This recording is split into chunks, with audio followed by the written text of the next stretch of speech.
Hey, ever download a video from Hailuo AI and it just doesn't work? Maybe the file's corrupted, won't play, or worse, it disappears like it never existed.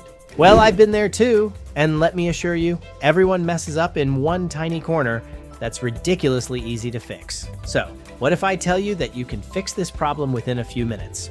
Let's get in. And that's where things usually become problematic. Users don't wait for rendering to complete. Hailuo generates previews in seconds, but that final video, that'll take a little more time. If you try to download too soon, you'll get a broken or incomplete file.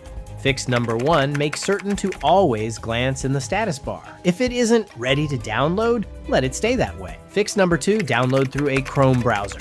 I did download through Safari before, and for some unknown reason, the download button did not even respond. Tried using Chrome instead? Boom! Instant download. Fix number 3, clear your cache in your browser.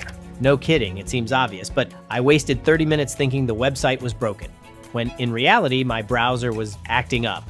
Bonus tip, right-click the download button and choose Open in New Tab. Sometimes this bypasses finicky pop-up blockers or pesky loading bugs. So yes, I've wasted hours tearing my hair out over this, but once I knew these little shortcuts, it's been smooth sailing. Hopefully this saves you that same frustration. If you found this useful, tap that like button and subscribe for more like this, especially if you're all about AI applications, creativity shortcuts, and quick fixes that make your workflow so streamlined. Thanks for watching.